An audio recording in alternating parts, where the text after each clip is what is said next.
Alors, nous sommes à Andrimont. Salvatore est coach, conférencier, animateur d'ateliers dans le domaine du mieux-être. Salvatore, bonjour.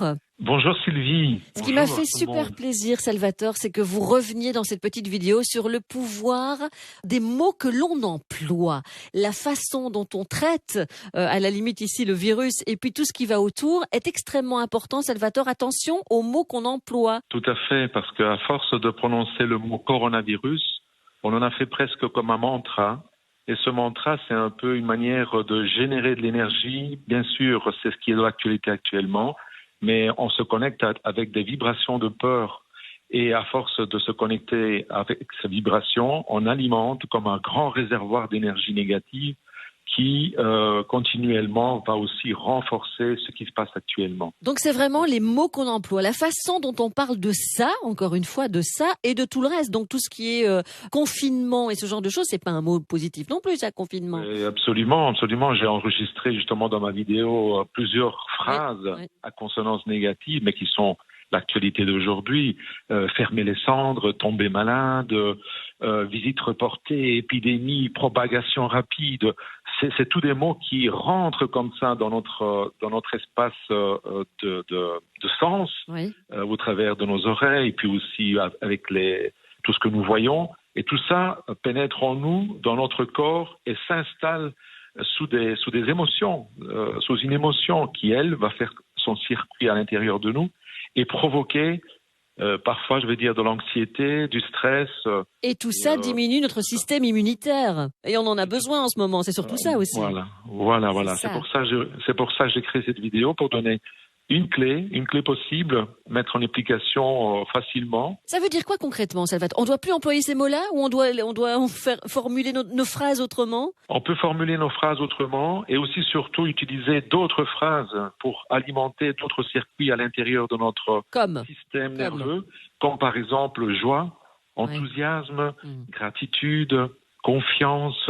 Quand on parle avec nos enfants, au lieu de leur dire « n'aie pas peur », notre cerveau n'entend pas le ne pas, la négation. Donc, plutôt leur dire « aie confiance ».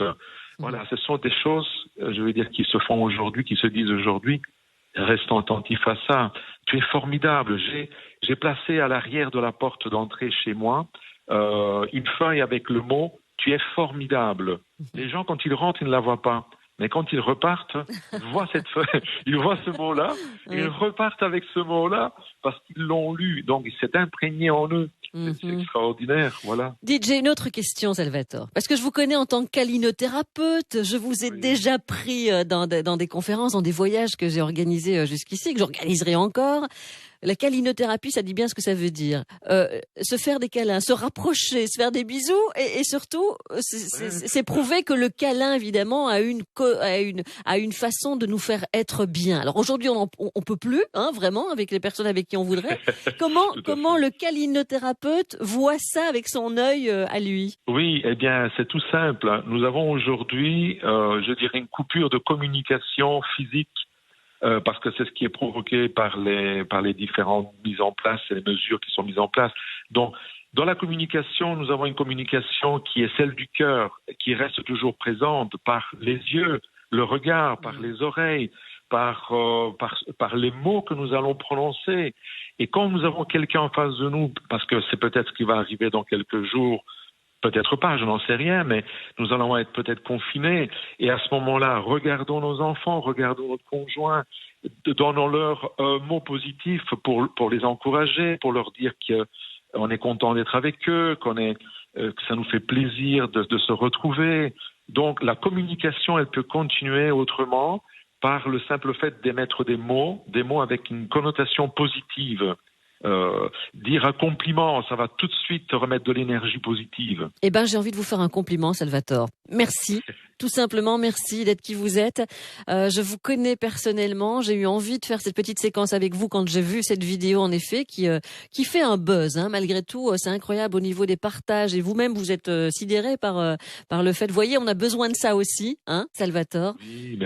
Vous représentez l'espace arc-en-ciel. Vous êtes à Andrimont. Vous faites plein de choses. Donc, je demande aux personnes qui veulent vraiment aller voir qui vous êtes. Rindone, Rindone, c'est votre nom de famille, Salvatore, de de voir un petit peu ce que vous faites avec eux, en tout cas pour rendre le monde meilleur et un mieux-être en chacun d'entre nous.